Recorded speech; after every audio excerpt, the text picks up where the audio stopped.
Hello and welcome to the Flourishing Center Podcast. I'm Emilia Zhivatovskaya, your host and founder of the Flourishing Center. We are training the change agents of the world and equipping them with research-based tools for healthy, happy, and successful living. And we're so grateful that you're here. Each episode features 3 sections.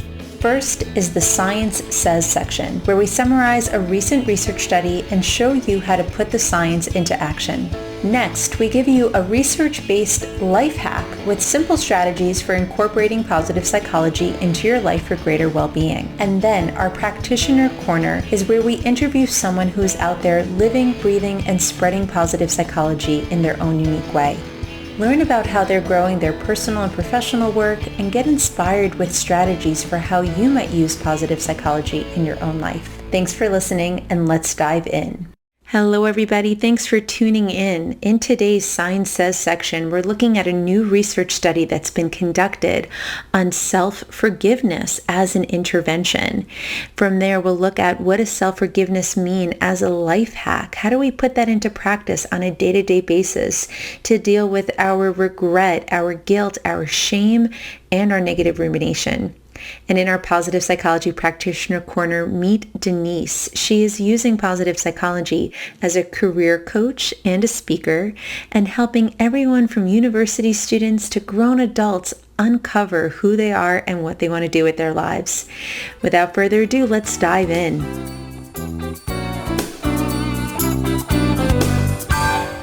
Welcome everyone. I am so excited to share today's research study with you. It is recently published in the Journal of Positive Psychology entitled The Promotion of Self-Forgiveness, Responsibility, and Willingness to Make Reparations Through a Workbook Intervention.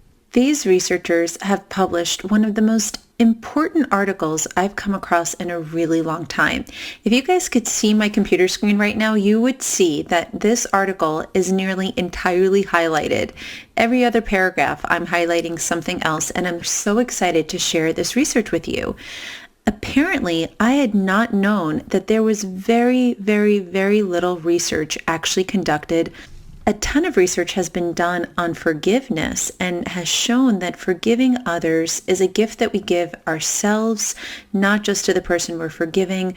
Numerous health benefits come from forgiving others, ranging from the benefit to our immune system and our physical health to better sleep and better psychological adjustment.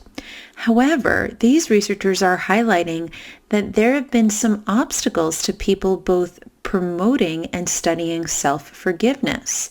They say that forgiveness research has advanced rapidly over the past 2 decades, but this growth has traditionally focused on forgiving others, and that the study of self-forgiveness has lagged behind, so much that some researchers have referred to it as the stepchild of the forgiveness scholarship. And they said that the reason for this may be because of the attitude that people sometimes hold about forgiving oneself. They sometimes get concerned that perhaps if a person forgives themselves for an offense, they might be likely to morally disengage or to use strategies that would excuse themselves from wrongdoing. The researchers point out that yes, there is an element of negative emotions being motivating, that we can use emotions such as guilt and shame to help us make amends or reparations when we have done harm, and that perhaps people have feared that if I forgive myself for something that I've done before prematurely, that it might undermine this adaptive function that negative emotions serve. They found that there have only been 5 other published interventions on the topic of self-forgiveness. 5, you can count that on one hand. In addition to those 5, there were 2 unpublished dissertation intervention studies. And this is again crazy considering how long positive psychology has been around, studying how do we build what's right, not just fix what's wrong. Here's what they did. They took 125 students and had them participate in a 90-minute self-directed intervention where they completed a self-forgiveness workbook compared to a control group who completed 90 minutes of schoolwork in the same time. They qualified people to participate in the study if they had in the past 6 weeks committed what they called an interpersonal effect that caused either significant shame or regret within them, so that they would have something to quote unquote forgive themselves about. They found that the workbook took an average of 70 minutes to complete, but took some people as little as 40 minutes and others as much as an hour and a half. They focused on things like the importance of taking responsibility for one's actions and had them list out a vision of step-by-step appropriate reparations, or again, things that they can do to make amends. They had the participants think about what values did they break during that offense. I think that's so interesting, right? Sometimes one of the reasons we have such a hard time forgiving ourselves is if in whatever behavior we've taken on, if we have misaligned ourselves from our values. So part of this intervention was realignment of values. And also the exercises focused on how to reduce shame and promote self-acceptance. They used goal-setting strategies to help people identify how they can repair the damage that they had caused. Other exercises included remembering times that they had successfully apologized to others and how they might apply this success to the current offense. The researchers included exercises that help them learn about self-forgiveness and the importance of it. Other exercises focused on increasing self-acceptance in something that's called unconditional self-acceptance. There is a lot of research on a concept of contingent self-worth. Contingent self-worth is when my worth and how I feel about myself is dependent on external factors. What this intervention was looking to do is build on the research of Ellis to help people build their inherent self-value. Inherent self-value means that people are not depending on one's action to dictate how much they value themselves or how they feel about themselves. And the researchers had people identify positive self-statements that they could use that aligned with this idea of unconditionally accepting themselves. And that they tried to help people separate out judging one's actions versus judging one's self. Meaning I can hold a positive concept of myself, a positive identity, and separate that from how I perceive my actions. My actions are things that I do. They're not who I am. And they also looked at interventions that helped participants reduce their negative self-talk regarding the offense. Other ways that they have done this in this workbook is they asked participants to imagine that a friend was struggling with low self-forgiveness for a similar offense. They asked participants to write a supportive and encouraging letter to this friend, and then they were prompted to apply this supportive statement to themselves. Again, I love this research article. It's just jam-packed with interventions. Another one was called the Time Machine. And this one was specifically targeting rumination. The activity instructed participants to imagine how their victim or the person that they caused harm to would feel about this offense in 1 year, in 5 years, and in 10 years. Which again, I think is a beautiful example of how we can put things into perspective. Lastly, the participants did things like create positive self-statements to help them cope with any feelings of shame or negative rumination that they may take on after the intervention. And then they asked them to reflect on which activities out of the ones that they did in the workbook were most helpful for them from the experience. A jam-packed intervention, as you can see, makes sense why it took some people over an hour to complete, but it had remarkable results. What they found is, yes, indeed, this simple, single intervention completed in just one sitting seemed to help people increase their sense of self-forgiveness compared to the control group. And these gains did not reduce the ability of a person to accept responsibility for their behavior, nor did it take away from their willingness to want to make amends or complete reparations, which is something that in the past self-forgiveness strategies had warned against. And perhaps one of the reasons that people have not studied or conducted more research studies on self-forgiveness is that they thought that maybe it would stop people from wanting to make amends. This research is showing that is not the case. And if anything, it is not about whether or not we self-forgive, it's how are we going about it. And this research study just shows it's not so simple. It has many layers. It's a bit complex. But we want to add into the self-forgiveness intervention strategies for how we can make amends and be specific about the learnings and how we can realign with our values. Again, I think an incredibly well done and put together intervention. While this study has many limitations, such as the smaller sample size and the fact that it was done with college students and many others, it is incredibly hopeful to know that a single self-forgiveness intervention can actually boost people's feelings of self-forgiveness and perhaps help them release some of those toxic feelings of guilt and shame that so many of us walk around with.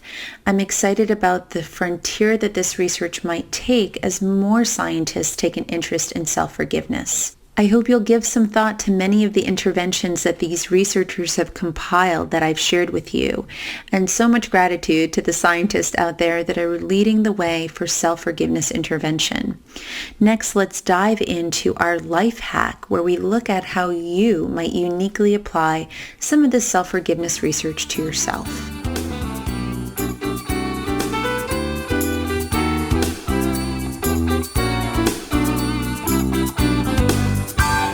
Welcome to today's positive psychology-based life hack.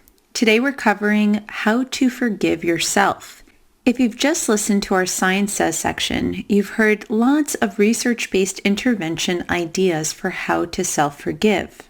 What I want to share with you is some personal examples of how self-forgiveness has impacted me and how you can begin the first step to the self-forgiveness process, which is to even figure out what you can forgive yourself for. Forgiveness is one of my top strengths, and when I first did the Values in Action VIA Character Strengths questionnaire over a decade ago and found out that forgiveness was one of my top strengths, I remember thinking to myself, that's so not sexy. I wish I had one of these other top strengths, such as leadership or self-regulation, because that would have probably gotten me much further.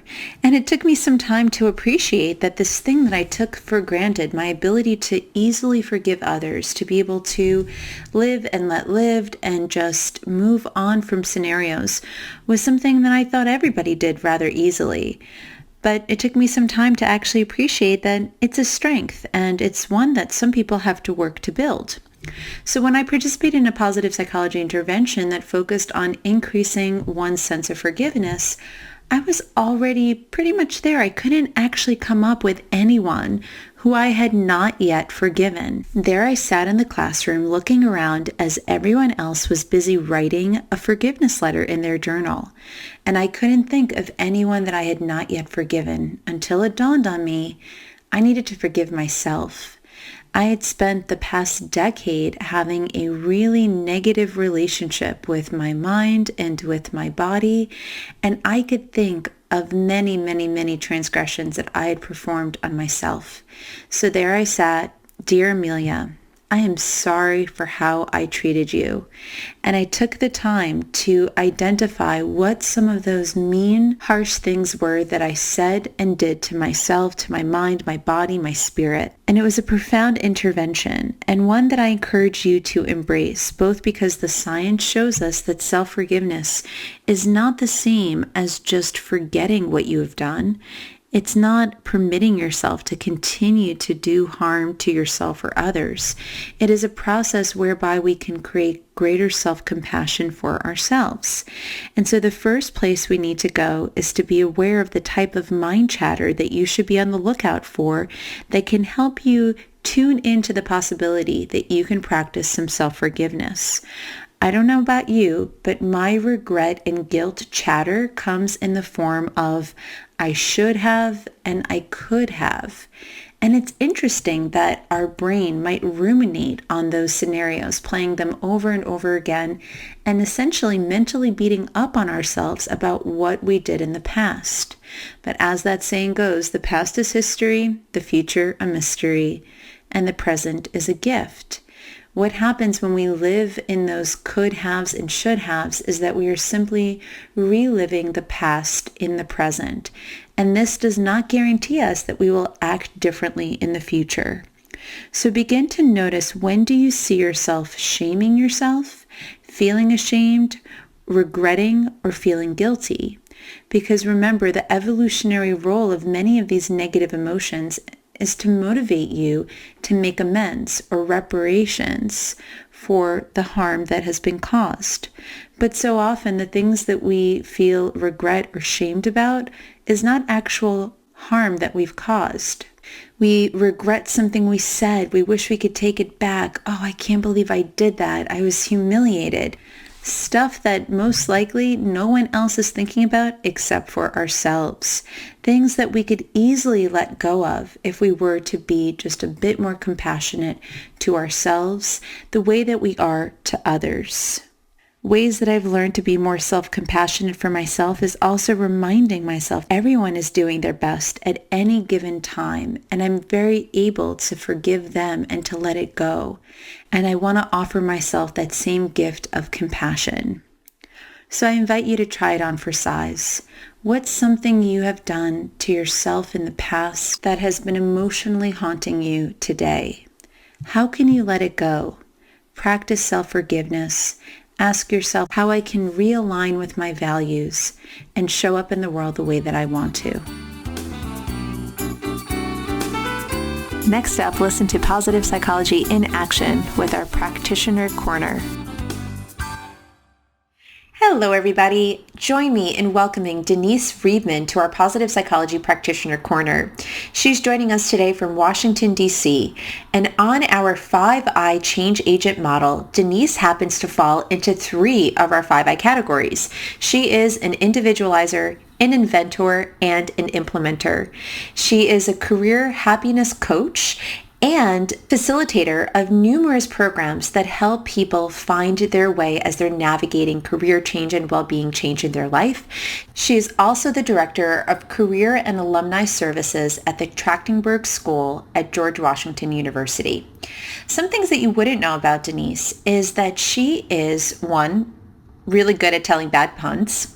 2, from all the time that I've spent with Denise, I'm always amazed by her ability to be so engaged with other people and their story. You spend just 5 minutes with Denise and you will see that she is riveted by who you are, how you came to be, what brought you to what you're doing in the world. And she just loves people, loves getting to know people. And another fun fact is that she just last year was on Wheel of Fortune. And while she was on it, she hit bankrupt 5 times and still managed to walk away with money. So Denise, welcome to the call. And before we dive in, you have to tell us, what was the phrase that got you to walk out of the Wheel of Fortune with money in the bank after having had hit bankrupt so many times? Everybody thought it was the perfect phrase that I finally broke through all the bankrupts. It was absolutely positively. And I was very excited when I finally solved a puzzle. Even Pat was thrilled for me after all those bankrupts. That is hilarious. And were you like, yeah. Hi, everyone. I'm also a positive psychology practitioner, so I've been primed with the words absolutely yes. and positively. Right. Well, I had said during my intro, I said I was a career happiness coach. So he was curious about that. I'm sure a lot of people were. That's so funny. You were like, I just need to see the A and the Y and a P, and I know what's in there. Yes. Denise, thank you so much for being here with us today. Tell us, how did you get started in this work? You know, it's really funny. It's the same way when I tell people about careers that the insights were always there. Even as a kid, I used to rip out articles from my sister's 17 magazine. I still remember this, about happiness. even when I was a kid. So years ago, it's just always been in there in my mind. And then Tal Ben-Shahar did a weekend course at Kripalu on happiness and kind of put me on this trajectory of doing several different certifications in positive psychology, including the CAT program most recently. And, from my first course with him, it was like, this is what I've been waiting for. And it just synthesized so much of the work that I have been doing. I spent a long time in the nonprofit world, and then about 11, 12 years ago, got into career world, and the career and positive psychology, the integration of the two, just absolutely lights me up. Thank you so much, Denise. And so tell us, on a day-to-day basis, what does your life look like? Because you coach, you teach, you work at the university, you're juggling so many things. It's a little crazy at times, and at times I have to do my own pausing and remember to put into practice what I talk about within positive psychology about taking time for yourself. I remember there was a study that we heard about with rats, that when the rats did the maze more often and didn't have time for their brain to process, they actually learned the maze slower than the ones who got to relax between the two. So it's like a literal thing of the rat race there that I always try to remember. It's wonderful. I'm teaching a class this semester. It's my first time actually teaching this at GW. I'm an adjunct faculty on the science of well-being and applied positive psychology. And this morning, while I was getting ready for my students to come in and they're doing book review presentations on all these wonderful books on positive psychology, one of the students said to me, she's a sophomore and she is taking really hard classes. And she said, if it wasn't for this class, she probably would have dropped out of school.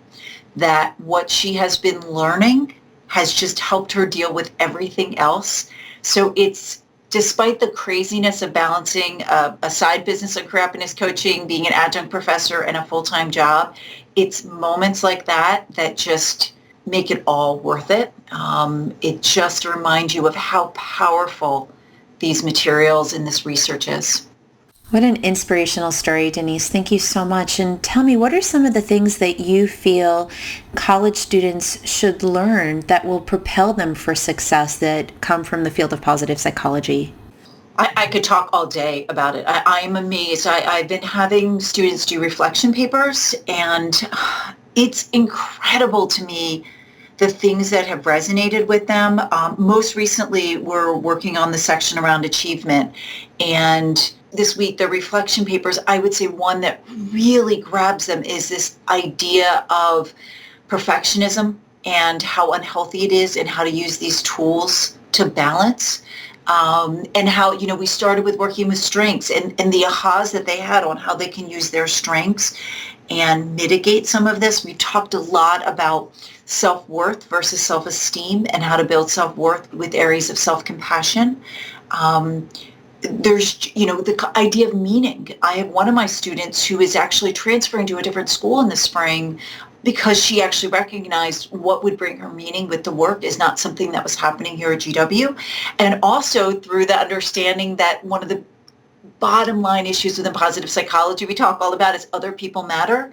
And she realized she actually wants to be closer to where her family is. So, everything I think is relevant to a college student and on up. I think what most amazing is when you get it as a college student, I'm working with them week after week. So we're like, okay, what are some micro shifts that you can begin to do on a practical level? Just even, we start every class with doing a meditation and a gratitude journal. And, they fight it again initially. It's something new for them. But just kind of like those little moments where they say, oh, I remembered and I did this right before I went into an exam. So I think it's because on a college level, they're at a stage where they're really primed for putting this into practice in a way that I guess I'm just seeing that it starts to thread and come out into other ways into their life that they didn't even expect. So it blows my mind, honestly, what I'm seeing with the students, how these micro shifts just start to have real macro impact. That is so beautiful. And the seeds that are being planted now and how it shifts their trajectory. I think of students being kind of on a linear path, and just a teeny tiny shift of angle, of degree, brings them to such a different place in their life. When you work with people in a career counseling and coaching dynamic, what are some of the ways that you help people solve that mystery question that so many people ask themselves. What am I going to do with the rest of my life? What are some of the things that you found that help people navigate that big question? So when I work with people around this, and this is kind of the core of the way that I approach my work, I look at the integration of strengths, values, and purpose. And I work with people to take those pauses, to really dig in and think about, where are strengths showing up in their lives? Where have these clues been for many years? What does a life look like to them within values, within what they value versus what they've been told to value? What brings them meaning? I use a lot of Amy Raninsky's work around work orientation and job crafting, around what gives people meaning. She's done extraordinary research around this, around, sometimes how doctors view what they do as a job, and then the janitors in the building that ordinarily wouldn't be seen in that same way view what they do as a calling by keeping the hospital safe and taking care of patients. So it's not, I try to help people kind of break down those stereotypes that they put in their head, or I say to people all the time, you have to stop shooting on yourself. So pulling away from what society is telling you, what you're telling yourself you need to be doing, to really get to the heart of what matters to you. Another area of research that I use all the time is flow. And I use Csikszentmihalyi's research, and I have people doing activities related to flow, and it's extraordinary how, the clues are often there. And I often say that my job is kind of holding a mirror up to them and turning the mirror in a slightly different direction. One example I think is pretty profound is I had a client, probably early 40s, who did the activity on flow. She came and sat down with me for coaching. This is in my private business. And she actually started to cry. And she said, I realized that I'm a fraud, which is what I see a lot in career coaching. People feel that they're a fraud. She said, none of these things have actually ever brought me flow. And it led us to this whole conversation where she realized she'd always regretted not going back to get an MSW and to study social work. And that's actually what she's pursuing now. And she has 2 kids and a husband and a job, but she's working part-time at her job and going back to school full-time.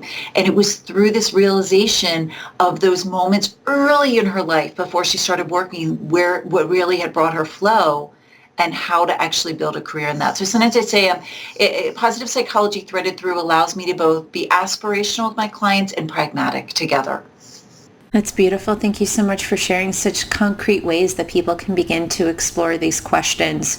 As you said, Dr. Raninsky's research that shows that people can see their work either as a job or as a career or as a calling, and they could be doing the exact same work. And that so much of this is in our mind and the way that we see the world and the stories that we tell ourselves.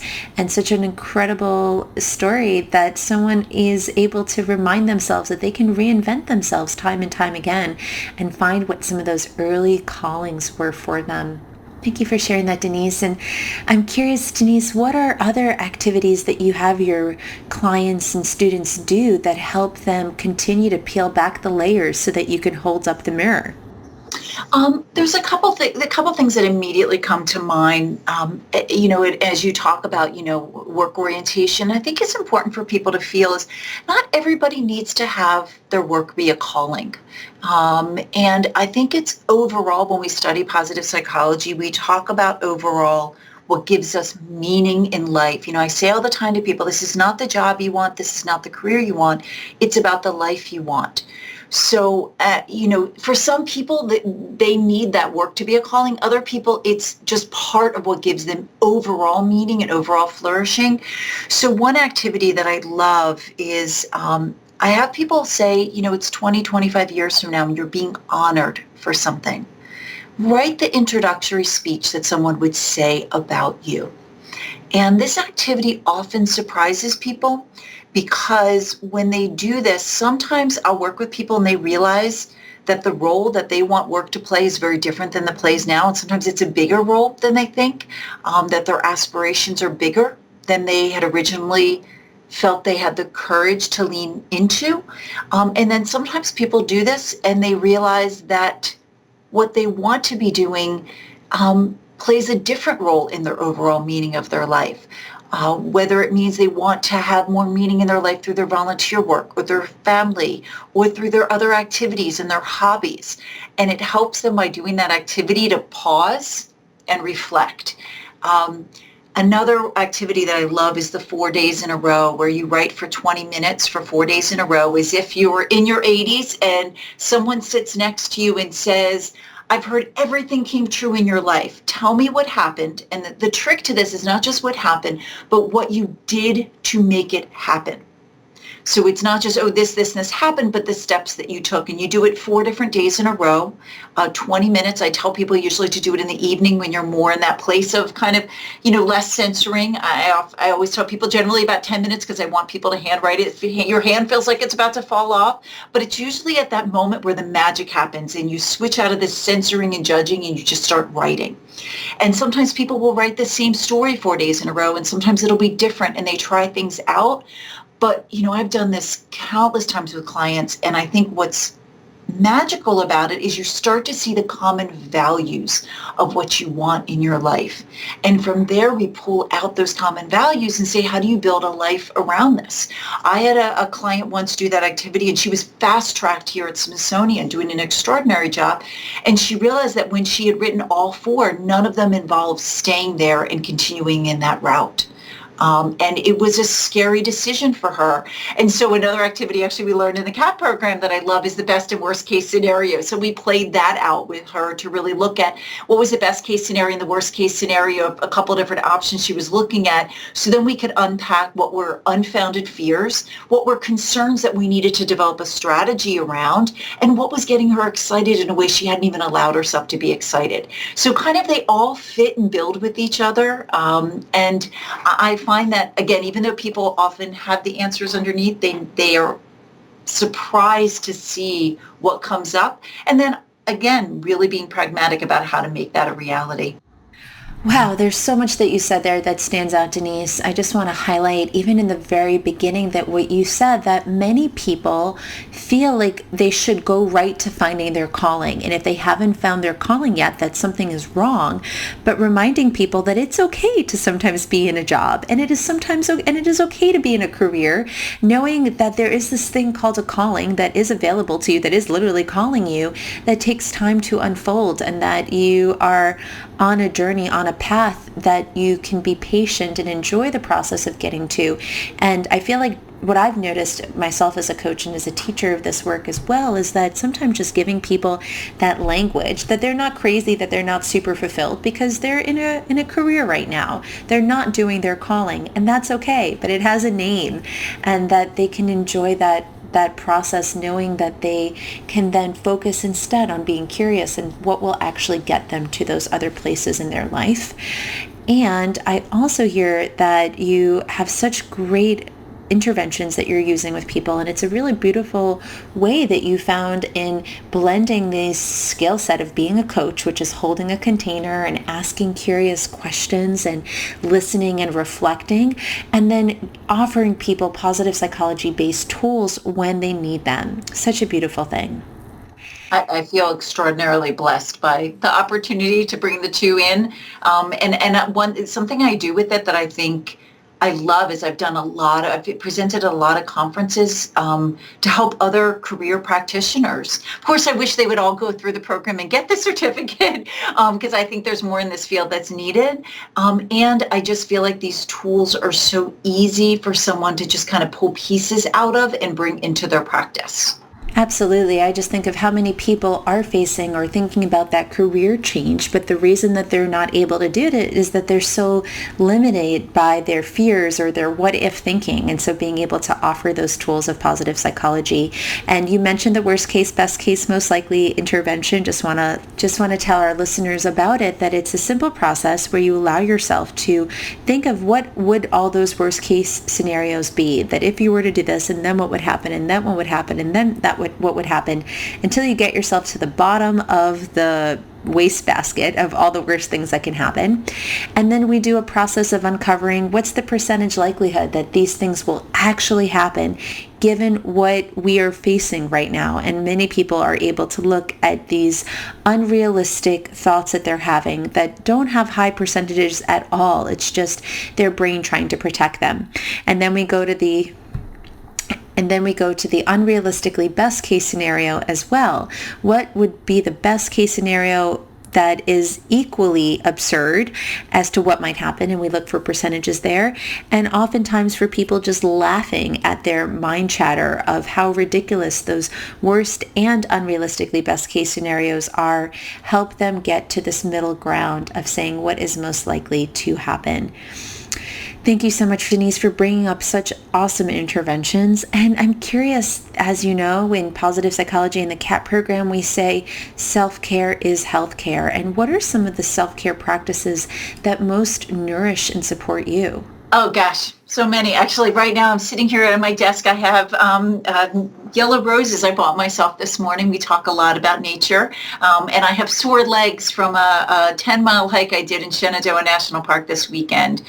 So for me, nature is huge. And bringing it into my office and long-term, I'm a very big fan of mindfulness and meditation, and I practice that on a regular basis, yoga. But I also believe so much in play. Actually, one of my students for this class at GW, she actually did the book play, which is one of my favorite books, Dr. Stuart Brown. And, when I look at my desk right now, someone came in from the technology from GW and I had to move. I have a little stuffed Olaf doll next to my lamp of a Tyrannosaurus Rex. And, I feel like you're never so old that you can't just play, and bringing that into your life, I think, is huge. And little moments of it, of that kind of joy, is essential. I also have a bar of chocolate on my desk that a colleague brought me because he knows I love chocolate.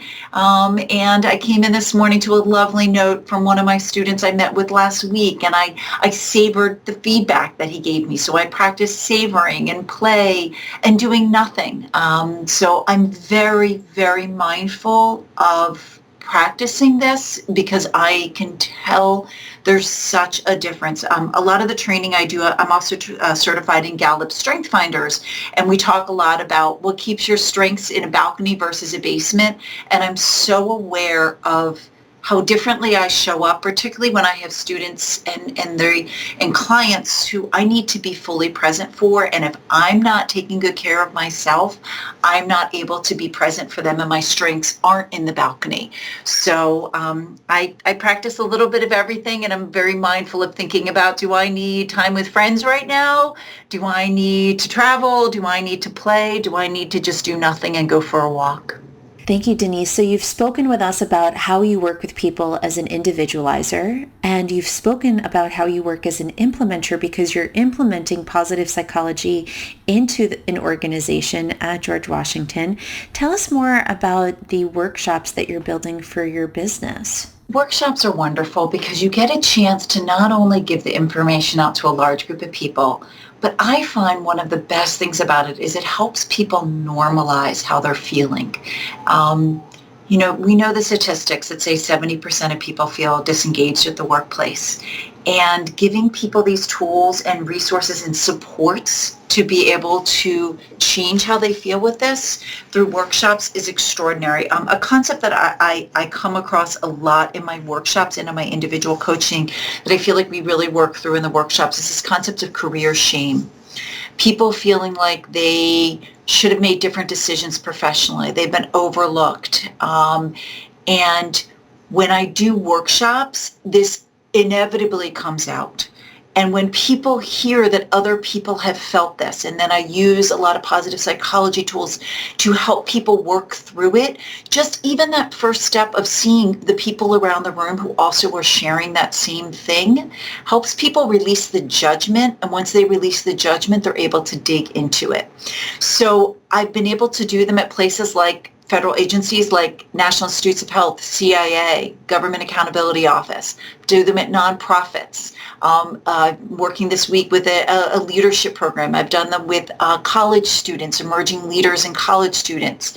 And when I work with people, it's taking the whole concept of this positive psychology, strength-based approach to how you're looking at your life, and then really taking that opportunity for them to play in that space. I often, the metaphor that I like to make about this is this process, I think of it as kind of career messy happiness is what I like to say. So sometimes the metaphor I say is it's like you're cleaning your closet and you're putting everything out there and you're trying to figure out what fits and what doesn't fit.